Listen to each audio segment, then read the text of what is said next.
All right, ladies and gentlemen, you're listening to Louis B. Free Radio Show, Brain Food from the Heartland. And as promised, I have the amazing Nelson DeMille on. We're going to be talking about his new book, The Maze, and so many other things. Good morning to you, sir. Welcome. Good morning, Louis. Good to be with you. I am delighted. And I guess you can't see all the papers. I wasn't even sure. I kept thinking, how do I start? How do I approach this? So I'm going to ask you to tell us a little bit or as much as you'd like about your background. It's fascinating. Oh, gosh. Well, that's a good first question. I live here on Long Island, New York. I've been born and raised here. I'm actually born in New York City.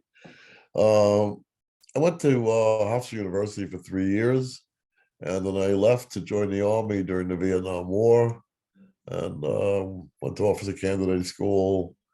And then I was got my orders for Vietnam in November 1967. Went to Vietnam, and I was assigned to the 1st Cavalry Division, if you remember that from maybe Apocalypse Now, the helicopter guys. I didn't fly helicopters, but I was on board as an infantry man.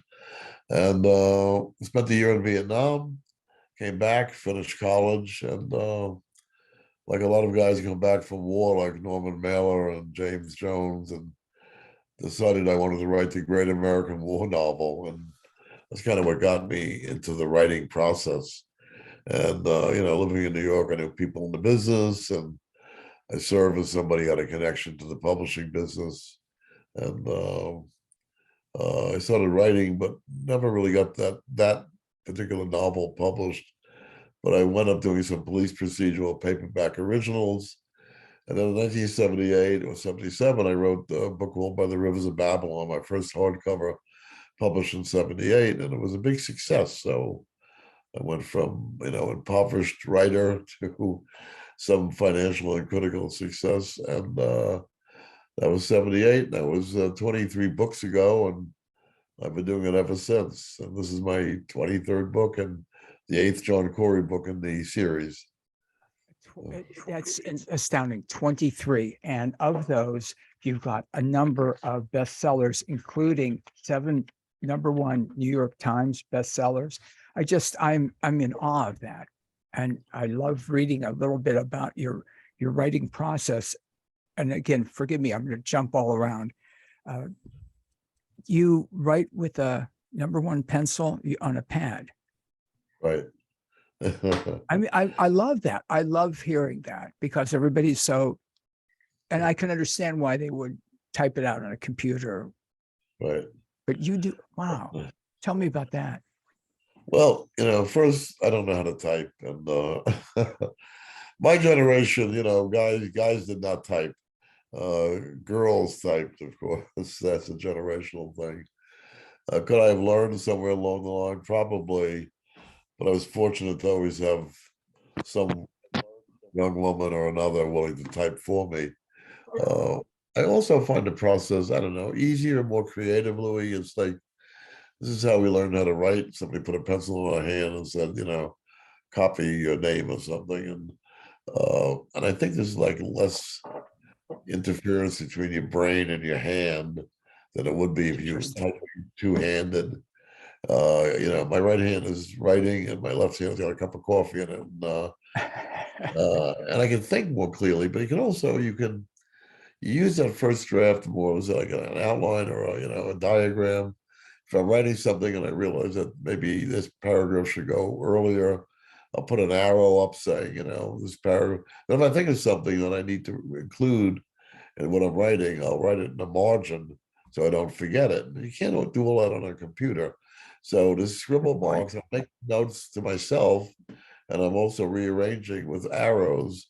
And then sometimes I'm not sure of a choice of a word. So I'll circle 2 words and say which one is the best. I'm thinking to myself, which one is the best. So it's like a first charcoal sketch of what's going to be hopefully a great oil painting. The second draft is obviously a little bit more, finished. The third draft is the one I give to my long-suffering assistant so she can type it. on a computer. Yes. By that time, that's not my third, handwritten draft. And then we'll do like three typewritten drafts because it looks a little bit different and paces differently when you type it out. So about 6 drafts, I'm kind of happy with the chapter, and it goes into the chapter file, or the chapter pile, I should say. And I move on from there. And then the other thing is, about handwriting is that you don't really need you don't need the laptop you don't need anything. You can write any place, anytime. And all you need to do is remember to bring enough pencils and bring something to sharpen the pencils. Definitely need a pencil sharpener. And that's what I have. I have a pen, I have a electric pencil sharpener usually. And I have the pencils. And number one is Number one. the softest lead, and it goes quickly across the page, because there's a big difference. If you use number two, it drags a little bit. And after you've written 3,000 or 4,000 words, your arm and your hand is getting tired. It gets less tired when you use number one pencils. So these are all tricks. I mean, I've been doing it for 47 years, and people urge me to learn how to type, or at least learn how to dictate. And there are dictation programs where you can speak into it and it'll type for you, but the spoken word is so much different than the written word. And every time I see something transcribed, it reads to me like the Watergate tapes. It's like all over the board. It's like, no, there's fully grammatical errors. Then you have a spell check that's messing you up every time. So I said, what's working is working. And I never really wanted to sit down and learn how to type. People have been offering, me free lessons on typing, but I'm sure. But you've got a method and it works for you. right. I hear that. I've got to ask you this, because you handwriting out, and then you have an assistant that types it in. Obviously, your handwriting is very legible. It's got to be for somebody to be able to read it. My handwriting's just deteriorated terribly. Sometimes I can't even read it. I know, but I've been with the same lady for 22 years. She can read. I don't know if anybody else can read what I'm writing, but she can read it. She's I use a lot of shorthand that we've developed together, so I don't have to rewrite. I don't have to write every word. I could not give that handwritten manuscript, even a third neater draft, to anybody and expect the same kind of results. But she knows what I'm saying, and even when I'm just drawing, it's great. a line, I can use the first letter in a line, and she knows She what knows the what word it is. Yeah. That's wonderful after 22 years. And obviously it's legible enough. I'm talking with number one New York Times bestselling author 7 times, Nelson DeMille. His new book, The Maze, a John Corey novel. We're going to talk about that. Is available everywhere and everywhere online. I always like to say, please buy it as close to home as possible, but it is available everywhere. Now, it was just released on the 11th. Yes, the 11th is Tuesday. Yeah, of October. So grab it up. And again, when I look inside the book and see the list of all your novels, when I printed them out, written about some of them, it's just incredible. So many questions I have to ask you. The creativity, your imagination using, does it just flow, if you don't mind? I hate to say where does it come from, obviously it comes from you, but you're creating worlds. Again, I love nonfiction, but those are facts, at least generally. We're led to believe they're facts. I better not get political. Yet you're creating characters with a lot of depth and worlds. I'm stunned by that. I'm astounded. It's a challenge. If I knew how hard it was going to be, I don't think I would have started. Easy enough. We all grew up reading because this is what we did then. There wasn't much on TV, and even if there was only one TV in the house, and your parents controlled the channels. And that's right. It went off at midnight or whatever. Right, and they went off at midnight, and there was crap on during the day. And at night, your parents controlled it. and also, we used to go to the movies a lot more, maybe, and the movies were 25 cents, and there wasn't a lot. There wasn't the internet out there. The kids are now so distracted. So, I grew up reading a lot, and my father was a big reader too. My mother was actually, uh, and it seemed simple enough. It seemed like whoever was writing this has told the story. Um, you kind of get, um, and you kind of get taken into the novel because you assume that everybody knows how to do this. But when I first started doing it, I found all the challenges, like where do you use dialogue? Where do you use descriptive? Do you use first person? Do you use third person? I didn't have to do any creative writing. These kids today do a lot more creative writing in grade school and high school. That wasn't part of my curriculum when I was growing up. It wasn't until I got to college where I had to start writing the essay and that type of thing. And that was, of course, as you say, nonfiction, full of facts or made up facts when I didn't feel like researching, but you make it up. Maybe that was it too. I think I made up a lot of my term papers that were supposed to be real. Maybe that's where the fiction came from. But I did find it in one other way easy, and I think maybe because of all the reading that I did, it was never really a chore to me. But then, as a novel gets bigger and more complex, as you said, you have to create the world of the book, what they call the world of the book, and you have to create the characters, and they have to sound different. A big challenge is, for a male writer to be able to write a female character and have her dialogue sound, like this is a woman talking, not some guy. And the same when you're changing, I'll say ages.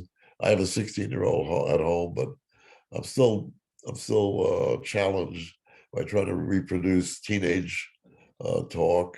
And then there's also socioeconomic, and there's professional. A cop should sound like a cop, doctor should sound like a doctor, that type of thing. Army officer should sound like an army officer, without making a characterization of them.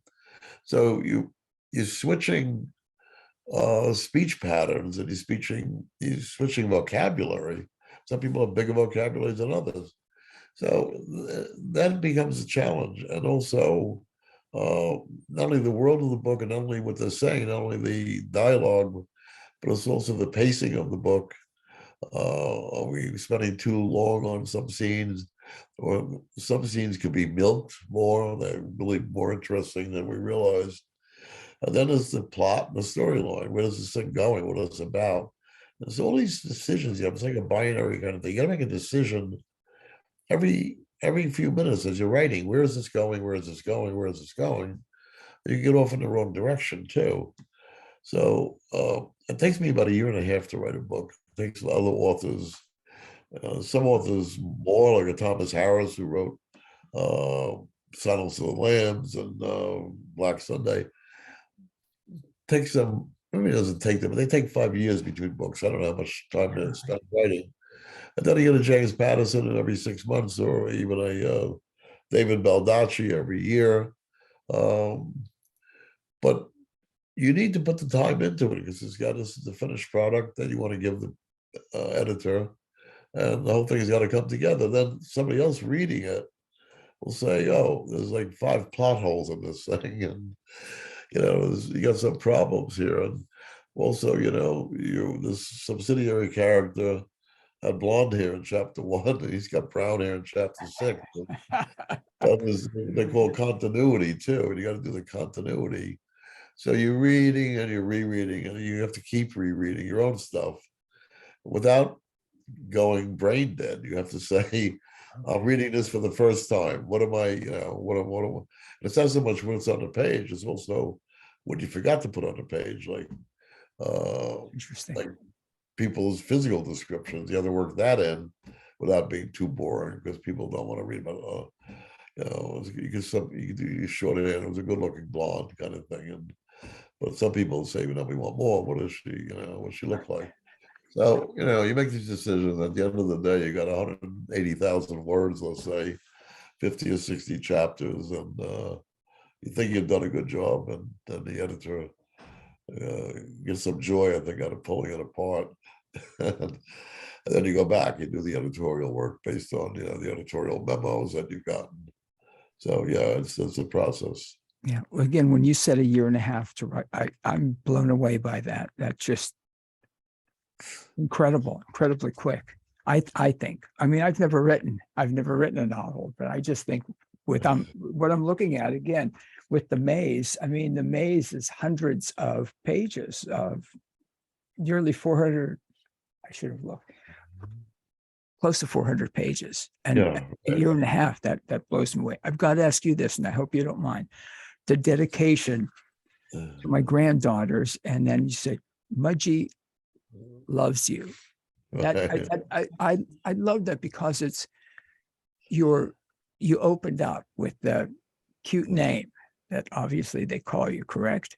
Right, yes. And I thought I liked that. I really liked that. I thought that was, I don't want to say cute. It was insightful to you that you would, most people wouldn't, I don't know what most people would do or wouldn't do, but generally I wouldn't think people would put the cute name there. You know, I think every grandpa and grandma probably has a name. My daughter, who's in her 40s, always called me curmudgeonly. I was a curmudgeon. oh, That's where that comes from. So that's where it comes from. Okay. curmudgeon was shortened to Mudgy. Oh, that's So my right. two granddaughters call me Mudgy. I love that. Thank you for sharing that. Again, I'm talking, ladies and gentlemen, with Nelson DeMille. The Maze, his new book, John Corey novel, is available everywhere and everywhere online. It's wonderful. The flow, again, for me to say, to compliment your writing style, when you've had so many successes with all the best-selling, the #1 New York Times best-selling author, who am I to say? But I'm a general reader, I guess, so a little obsessive reader sometimes. You talk with us a little bit about, again, this is a John Corey novel. I was reading a little bit about where some of the characters come from, based on. Yeah, well, Corey, I mean, the first John Corey book was Plum Island, which was 97. And I kind of created a character that I purposely set out to be politically incorrect, a little bit outrageous.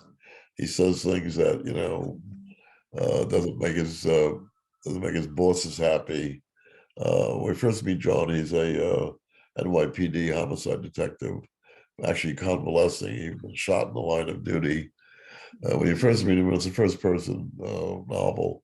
You realize this is a wise guy, but I kind of just based him on so many New York cops that I know, and I'm sure cops all over the country. Kind of wise guy, sarcastic, a lot of dark humor, and he says outrageous things about women and things in general, but always coming from a good place. I think I have more female fans actually than I have male fans of this. They love this character, John Corey. So he's a real alpha male without being an idiot, but he's also very bright and he gets the job done. And it was an interesting character to create. It was probably like an alter ego kind of thing that a lot of people said to me, I wish I was like John Corey. Are you like John Corey? I wish I was able to say the things that he says. Well, you get away with some of the stuff in a novel. I wouldn't recommend it in real life. Do not try this at home, kind of thing. But they always say you can be obnoxious as long as you're funny and really funny. And some of it, I think, is laugh out loud funny. The first line in this book, he says to himself, "You can't drink all day unless you start in the morning." I have to tell you, I got to show you. Interesting you said that. No one else is going to see it. I don't know if you can see. I have that Oh underlined. yeah, You see that line. I love again, the first line, you can't drink all day unless you start in the morning. I love that. I love that. So he's a hard drinking guy, but as about a political correctness, he doesn't smoke. I don't have him light up a cigarette. Maybe he has a cigar once in a while. It's funny, these characters that I created, this character in particular, was not much different than the hard-boiled detectives of the 30s and 40s that were considered mainstream. They smoked, they drank, they chased women, they did things today that would make you cringe. but it was acceptable then. It was mainstream. I took that kind of concept and I put it into the 90s, and it was like jarring to some people that Mm. this man would be thinking about women half his day and drinking and and giving the bosses a hard time and bucking authority every chance he got. But it worked. By the way, the Plum Island was meant to be a standalone book because I had not done a series at that point, and I didn't really want to do a series. It was meant to be one and done. But the fan mail and the sales were so incredible that my editor and my agents kind of talked me into doing a second Corey, a third. Let's see how it goes. And now we're up to number 8, and we have to find a new adventure for him every time. So with the maze, he returns to the same familiar territory as he did in Plum Island, the first one. So it's kind of like coming full circle.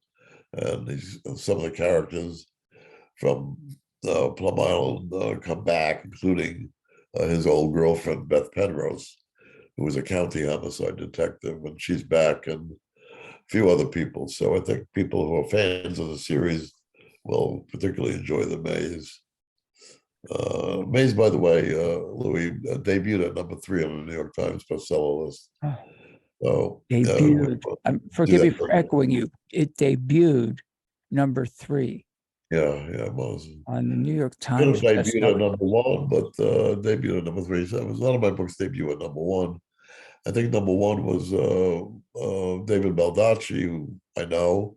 The second one was Stephen King, who's been on the list for a while. Stephen King is a brilliant writer, and I debuted at number 3. And it'll be published next week. You get advance notice of where your book is going to That's be. fantastic. So I got my fingers crossed, and I wish all my competitors well. I also wish them number 2, 3, and 4. That's great. Ladies and gentlemen, I am talking wonderful author Nelson DeMille. It's a new book, The Maze, available everywhere and everywhere online. And you can go to Nelson DeMille, DEMILLE.net. We've got those links up, of course. Actually, if you search them, most people say Google. I use DuckDuckGo. I'm a little bit paranoid. You put his name in and you'll find so much information. The other line I've got to mention about the sign, a meal without wine is breakfast. Come up with some great stuff. I've got to tell you, just come up with some great things in your books, which does add that sense of humor. Right. Well, the New York mouth, we call it the New York mouth, the sarcasm, and especially with the NYPD. We've all seen NYPD shows. When you're in a high stress job, I think you develop a dark humor to deal with it. I saw this in the Army for the first time when I was in Vietnam, and in combat. The guys who've been there, long time. I just, when I was new in country, I've seen these guys get shot at, and they're joking about something. I didn't find it particularly amusing. One guy said, one guy said to me, "Oh yeah, Lieutenant," he says, "getting shot at gets old real fast." It's like that, so. But it was that kind of humor, and that was in reaction to the situation, the stress of being in Letting combat. go of that, yeah. And you have to keep your sanity, so you use humor to get through the day. And I think, that made a big impression on me. Oliver Stone was in Vietnam, and he was a combat veteran as I was, and we were there about the same time. I didn't know him then. And he made Platoon, which is a very great movie about Vietnam. But I said to him once, I said, the thing you forgot was the GI humor he said, I try to, he says, didn't think it would be believable. I said, it is kind of unbelievable, but this is what they do. They make jokes about Charlie's having a bad day. Charlie can't hit anything today, Well, okay, so if that keeps you sanity for the day, that's great. But not represented usually in film or maybe even in literature. So I decided, well, here's a guy who's in a high combat, a high stress situation, John Corey. It has been many times, and he's developed this kind of a fatalistic, dark gallows humor. That's kind of the hallmark of the book in many ways. I love that you use humor. And if you don't mind, very quickly, I'll tell you, and I've talked about this many times over the years. I was sexually abused as a child. I started remembering it a little bit later in my life, but I remember I spoke on a panel to therapists, psychologists, et cetera. There was a few, I can't remember how many it was. This was 3 decades ago at least, probably 3 at least. And someone said to me, one of the questions was, well, you're joking about your abuse. And she said, but aren't you in fact scarred for life? And I thought about it. I wanted to be thoughtful. I don't like to just react. I want to be thoughtful. I said, I was abused then. I'm not scarred for life unless I open the wound, rip open the wound. And the humor was helpful to me. And it wasn't humor about anybody else's abuse. It was only about mine. Yeah. And that some of that humor didn't fall well with that crowd, got to tell you. But I understand when you say how it's a release, it's a relief, it's a better way of looking at things, and you incorporate that. Also, there's always truth in humor, so you're gonna get the truth, but you're at the same time, finding a defense mechanism, and I think it's a good thing. People without humor. I mean, my daughter's a psychologist, and she said one of the early signs of mental illness is a lack of a sense of humor. People who lack a sense of humor I didn't know that. is the tip of an iceberg. There's other things going on there. So not always. I mean, some people are just humorless anyway. But That's for sure. That's for sure. Some people are humorless, and I don't get that. So I guess because of the humor, maybe according to what your daughter says, and that kind of makes sense. That does make sense to me. My brain must be okay. That's a quick, that's a quick assessment, but it shouldn't be. I want to say hi to wonderful author Meg Nostro in Florida. I want to say hi to Jack at the shop around the corner. I'm not going through all of them and some of the emails I have already. And Jim Pastor, whose home where he and his wife was destroyed through in Hurricane Ian. It's just tragic. Thanks for joining me. I want to say to all of you, but Jim Pastor, I hope things are going okay. I'm talking, ladies and gentlemen, to Nelson DeMille, The Maze. This is his new book, available everywhere online. #1 New York Times best-selling author many times over. And I love that you shared that it's debuting at #3. I mean, I understand, but because some others have debuted #1, that just blows me away. I've got another, I hope you don't mind, weird question. Oh, maybe I shouldn't. No filter between my brain and my mouth.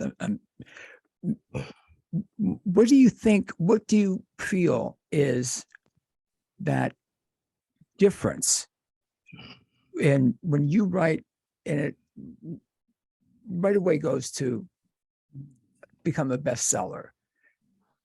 What do you attribute that to? In my head, I'm saying, Louis attributes it. He's an author. He's a writer. It's his writing. But what would you say? I don't think anybody knows why.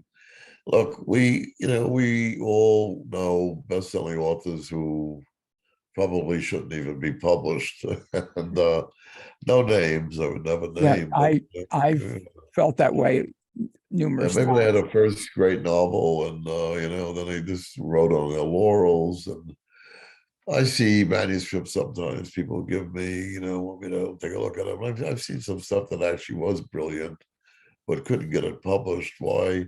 It's like any of the creative arts. This is part of his luck. Perseverance is important.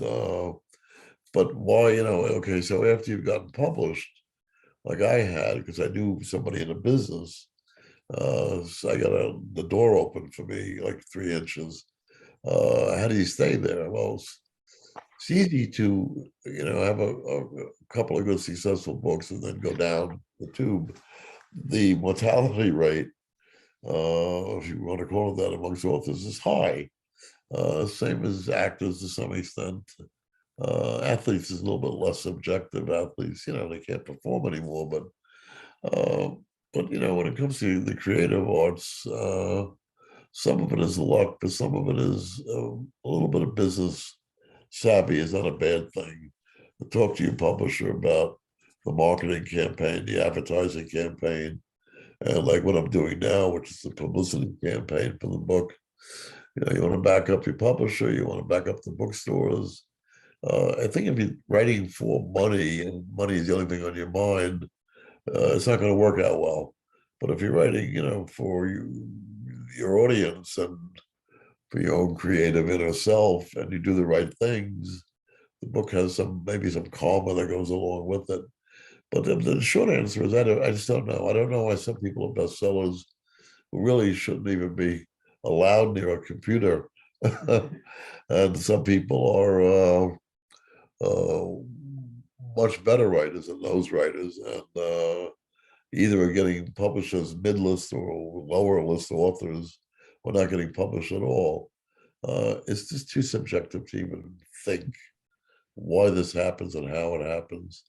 And then again, being subjective, you get, for instance, I would not again no names, but I'd like to say a female romance writer. Neither you nor I would be turned on by this stuff, but apparently that writer is doing the right thing and selling more copies than me. By the way, these big selling romances will sell millions of copies, but it's not for me to judge. That's between the author and the author's readers. Then you get guys to bring it around to the other gender who are writing what they think is really great action adventure, and this is so shallow and stupid and nothing to do with any, no character development, and yet they have a following of guys who just like to read what we call gun porn, and it just turns them on. So, those are niche writers maybe, but they can become bestsellers. I try to write for a broader audience, male and female, and different genres. I mean, different genders, and also different socioeconomic groups.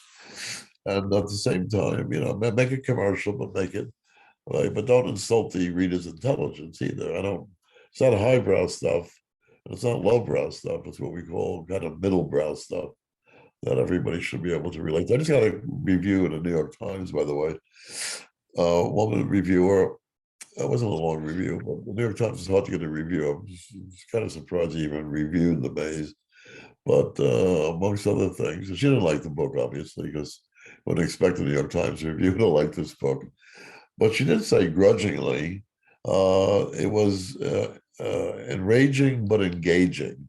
So she finished the book because she was engaged with it, but probably hated every bit of John Corey. But somewhere deep in her psyche, she likes the bad boys, and she gave it a kind of a lateral review, sort of engaging and enraging. So I'll take it. I'm glad I engaged her. I'm glad she was entertained. And that's the other thing. That's the last thing. A book's got to be. It's got to be entertaining. It's got to be entertaining. Absolutely. And obviously, I mean, The Maze is, and all of your books, because of the success, just blow me away, Nelson DeMille.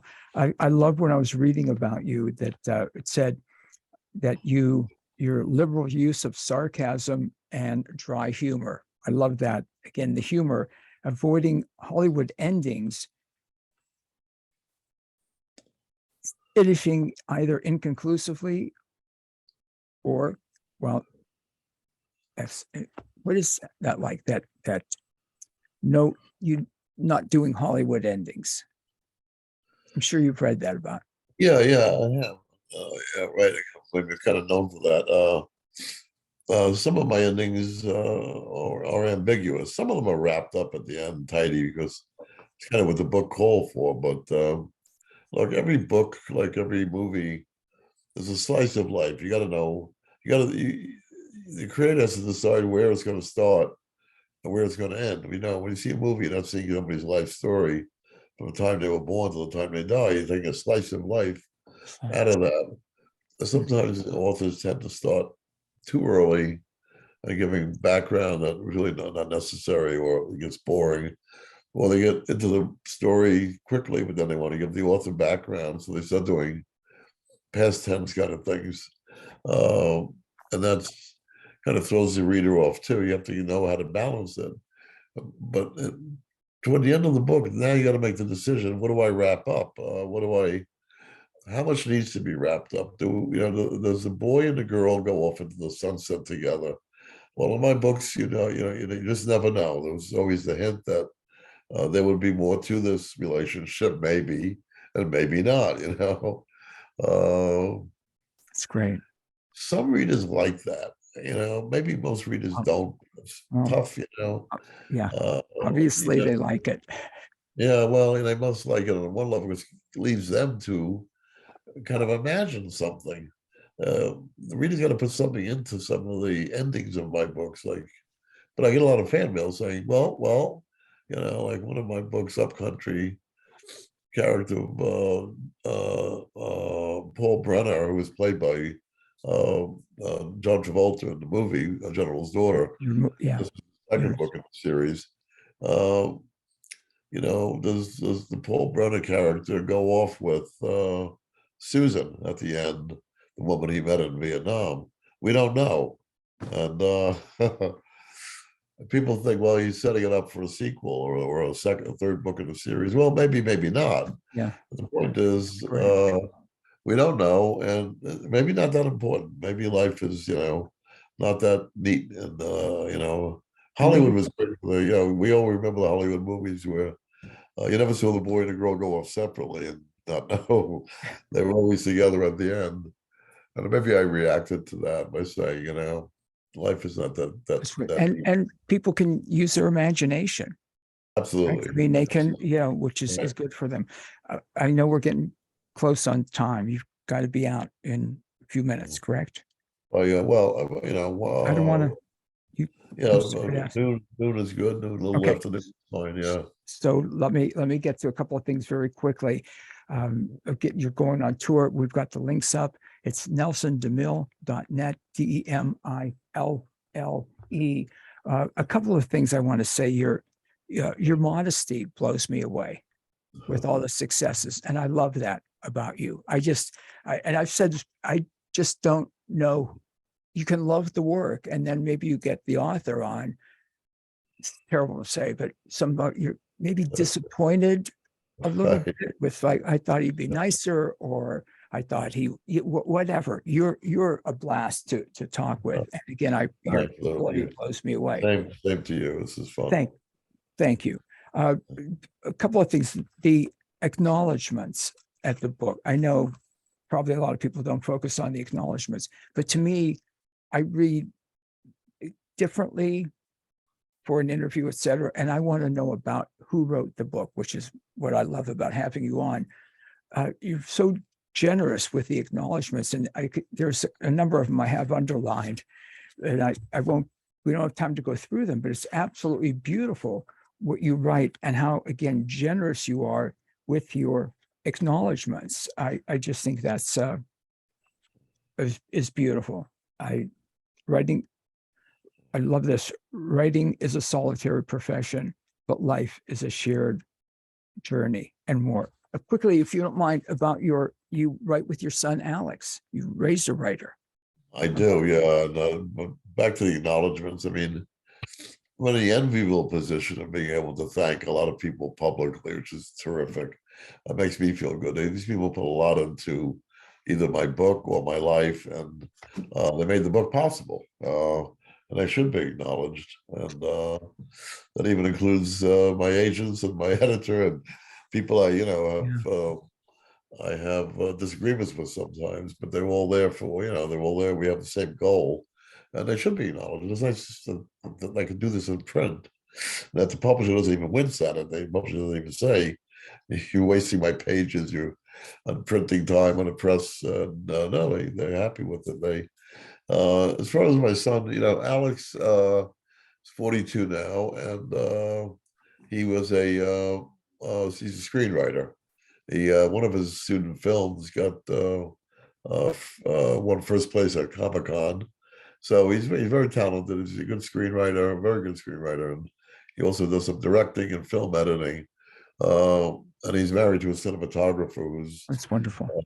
very well known in the business, and they, they had both self-employed, but have a 3-year-old, and they, life as self-employed, as can be a little dicey sometimes, and but when I signed my contract with Simon and Schuster for 3 solo books, they also wanted me to sign a contract with them for 3 co-authored books, and I did, but I couldn't find the right co-author. And one day it just occurred to me that I do know a co-author, a writer. I was thinking a novelist, obviously, but I said, Alex, he certainly understands how to build the story. He understands, act 1, act 2, act 3, beginning, middle, end, and the arc of the story. And certainly he's good with dialogue. That's when you do in a screenplay. So I called him one night. It was late. It was about 11 o'clock. It just hit me. And I said, how would you like to co-author a novel with me? And he said, no. No. And I said, well, then I mentioned a number to him, and then kind of got his attention with the number. I'll bet. So, Simon and Schuster was being very generous with these co-authored books. And so let me think about it. Let me talk to my wife. And we knew it would be a tricky process. You don't want to ruin a father-son relationship that was good by getting into it, this kind of thing. But we worked out a modus operandi where he writes the first draft, he gives it to me, usually 3 or 4 or 5 chapters at once. They're bundled, so I can read, a good part of the story, and then I do my editing. I act as his editor, and I do a little rewriting when I have to, but mostly his editing and editorial suggestions and some line editing on the page. And he does that, he inputs what he feels is, that he agrees with, and then it goes back. We go back and forth as the chapters go on, and we still keep going back and forth. And we produced The Deserter, which is based kind of loosely on the Bo Bergdahl desertion. If you remember, Bo Bergdahl deserted Sure do. in Afghanistan, and then he got captured by the Taliban. So that was the kind of the inspiration for our book, The Deserter. And it also debuted at number 3. It kind of would surprise all of us. That did very well. And I launched him as a novelist. So now he's almost finished with the 2nd book in the series. That's beautiful. That's beautiful. I just want to mention about your friend Carolyn Reedy, who passed, and I thought that was beautiful. Also, what you wrote in the acknowledgments of your new book debuts number 3 on the New York Times bestselling list. Nelson DeMille's The Maze. Again, it's Nelson DeMille, MILLE.net. And I just got to say, I love your modesty. I love the humor in the book, and your generosity in the acknowledgments. And when I have the list of all the charities that you support, just absolutely, it was like, here's one page, and then there's another page, and there's a page after page of that. And I think it's really, I know you, I keep saying, I know you guys, but where does that come from in you? Well, I can't say I was born with the instinct to have charity, but that would be a lie. I grew up kind of, working class, and but life has been generous to me. Life has been good, and it felt good the first time I realized I could give back. I give back time sometimes. I give back, when I can. I do talks, and I do, charity events, that type of thing. And also just, write the check out. It feels good. This has nothing to do with guilt. A lot of people who give to charity feel guilty. I work hard for my money. I don't have to give any of it away. The government takes enough as it is, but on the other hand, to be able to help out organizations that, depend on charitable contributions is just makes me feel good. I don't do it, and I don't do it ostentatiously so anybody, but. It's And you, by the way, beautiful. I think the first Louis, the first one to mention it. If I wanted people to mention it, it would be in the, in Yeah. the briefing memo that you guys get Oh, that says I was, mention charities, and I, I didn't never put that in there. I wrote, Yeah. when I was going through all the pages, wow, I wrote on the page probably, and then it's, oh, wow. And then, oh, wowie, wowie. And the libraries. I love that you support the libraries. I've got my library shirt on. I love Oh, my yeah, library. yeah. And you're amazing. I wish we had more time. I know you got to split. This has been absolutely wondrous for me, Nelson DeMille. I'm so grateful, obviously, for all the work you do and all the writing. But I'm so grateful that you agreed to do the gig with me this morning. This is amazing for me. Louis, the same here. I'm glad you support libraries. And when I was a kid, we didn't buy books. We went to the library, and that was my first experience. And I'm talking about 1940s and 50s. The library was, like a magical place for us. And even though I don't make any money in the libraries, I make the money in the bookstore, I still very much support public libraries. They're the I greatest. see that over and a long list of them. Again, more information, nelsondemille.net. I'm going to continue to talk about a few things. Thanks. And I apologize about the overtime. Not at all. It's Well, been good. Thank you. wonderful. Thanks so much. Thank Thanks. you so much. What an amazing guy, folks.